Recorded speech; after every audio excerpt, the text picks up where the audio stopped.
कट्टरपंथी सोच का एक नया चेहरा आज बिहार के सियासी मंच पर भी दिखाई दिया। यह चेहरा कौन है जो सत्ता आने पर इलाज करने की धमकी दे रहा है?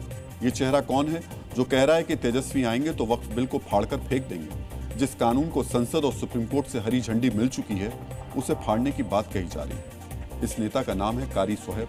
पहले कारी सोहेब ये धमकी, उनका ये बयान सुन लीजिए। वक्फ बिल के खिलाफ करने वाले को इलाज करना है। जिन लोगों ने वक्फ बिल का समर्थन किया उनका इलाज करना है। कहां थे ये सारे लोग? ये भाजपाई आज इनके जाल में नहीं फंस रहा है। बिहार और देश को बचाने के लिए इस लालटेन छाप को यहां जिताइए, एनडीए को हराइए, महागठबंधन की सरकार बनाइए, तेजस्वी यादव जी मुख्यमंत्री बनेंगे, सारे बिल फाड़ के फेंक दिए जाएंगे। चाहे वो वक्फ बिल हो, कोई बिल हो, यहां सिर्फ सरकार होगी और इंसानियत की सरकार होगी, मोहब्बत की सरकार होगी, प्यार और भाईचारे की सरकार होगी। कारी सोहेब नाम के आरजेडी नेता ने तेजस्वी यादव की मौजूदगी में यह जहर उगला। बिहार के चुनाव में वक्फ की एंट्री कराने का मकसद क्या है? आरजेडी नेता के बयान का असर क्या होगा? क्या तेजस्वी यादव के मुख्यमंत्री बनने से वक्फ कानून खत्म हो सकता है? वक्फ कानून को खत्म करने की बात कहने वाले कारी सोहेब आरजेडी के विधान पार्षद हैं। ये यूथ आरजेडी के प्रदेश अध्यक्ष भी रह चुके हैं। तेजस्वी यादव के बेहद करीबी नेताओं में से एक माने जाते हैं। खगड़िया की परबत्ता विधानसभा में आरजेडी उम्मीदवार के पक्ष में वोट मांगते हुए उन्होंने वक्फ कानून को फाड़ने की बात कही। कारी सोहेब और उनकी पार्टी संसद और संविधान को लेकर बड़ी बड़ी बातें करते हैं, लेकिन उसी संसद से पास कानून के बारे में इस तरीके के बयान देते हैं। कारी सोहेब ने अपने भाषण में वक्फ बिल का समर्थन करने वालों का इलाज जरूरी बताया, यानी ये बीजेपी, जेडीयू और एलजेपी का इलाज करना चाहते हैं। इनके कहने का मतलब है कि हमारी सरकार आई तो इन्हें छोड़ेंगे नहीं। बीजेपी कारी सोहेब के बयान को जंगल राज से अब जोड़ रही। जुबान पर संविधान पर मन में शरिया की दुकान, यही तो है आरजेडी की असली पहचान। वो धमकी देते हैं कि जो विरोध करेगा उसे इलाज कर दिया जाएगा। सोचिए, यही तो हम कह रहे हैं कि आरजेडी का मतलब जंगल राज, आरजेडी का मतलब शरिया संविधान के ऊपर, आरजेडी का मतलब दंगा राज। ये लोग वोट बैंक नीति को संविधान नीति के ऊपर रखते हैं।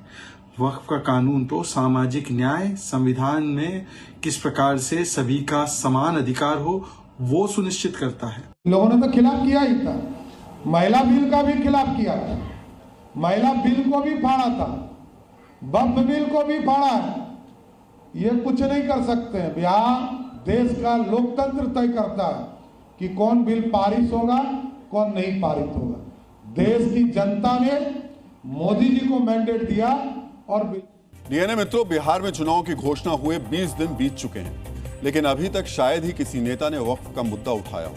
मगर कारी सोहेब ने वक्फ का मुद्दा उछालकर न केवल विरोधी पार्टियों को धमकी दी, बल्कि मुस्लिम मतदाताओं तक संदेश देने की भी कोशिश की है।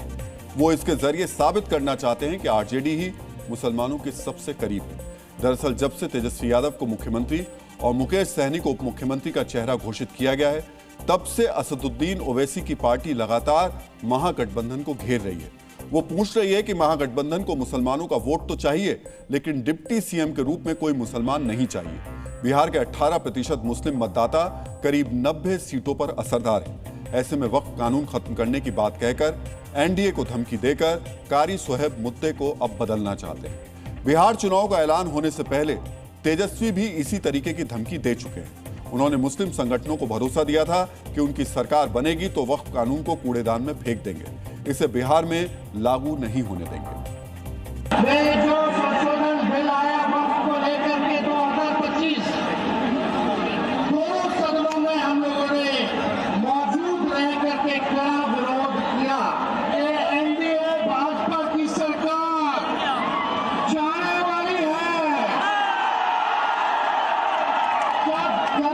गरीब आवाम की सरकार बनेगी तो इस बिल को बिहार राज्य जो है कूड़े के दान में फेंकने का काम करेगा। डीएनए मित्रों, यहां आपको यह भी जानना चाहिए कि जिस कानून को संसद ने पास किया है उसे कोई राज्य सरकार कूड़ेदान में नहीं फेंक सकती, उसे लागू करने से इनकार नहीं कर सकती। वक्फ अधिनियम एक केंद्रीय कानून है जो भारतीय संविधान की समवर्ती सूची के तहत आता है। ऐसे में संसद द्वारा पास कानून को लागू करना सभी राज्य सरकारों के लिए जरूरी है।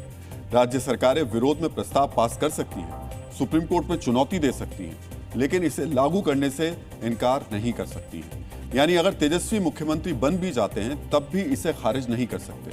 डीएनए मित्रों, ये भी एक सच है कि वक्फ कानून के नाम पर देश में हिंसा हुई, दंगों की साजिश की गई। जब से कानून बनाने की बात की गई तभी से मुस्लिम संगठनों ने देश के अलग अलग हिस्सों में प्रदर्शन शुरू कर दिया। पश्चिम बंगाल के मुर्शिदाबाद में वक्फ कानून विरोधी आंदोलन के दौरान ही जबरदस्त हिंसा हुई थी।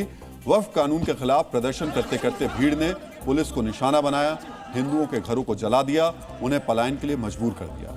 इस हिंसा में 3 लोगों की मौत हो गई और सैकड़ों लोग बेघर हो गए। गुस्सा कानून के खिलाफ था, लेकिन निशाना हिंदुओं को बनाया गया। मुस्लिम संगठनों के विरोध के बावजूद वक्फ बिल को संसद ने बहुमत से पास किया। सुप्रीम कोर्ट में जब इसे चुनौती दी गई तो कानून के कुछ प्रावधानों पर तो रोक लगाई गई, लेकिन पूरे कानून पर रोक लगाने से इनकार कर दिया गया। अब इसके बाद मुस्लिम संगठन फिर से देशव्यापी प्रदर्शन की तैयारी कर रहे हैं, लेकिन कारी सोहेब उनमें से एक कदम आगे निकल गए। मुस्लिम वोट पाने के लिए तेजस्वी की सरकार बनने पर कानून फाड़ने की बात कर रहे हैं, विरोधी पार्टियों को धमकी दे रहे हैं। संसद, संविधान और सुप्रीम कोर्ट के लिए इनका सारा सम्मान तुष्टीकरण के आगे दम तोड़ता दिखाई दे रहा है।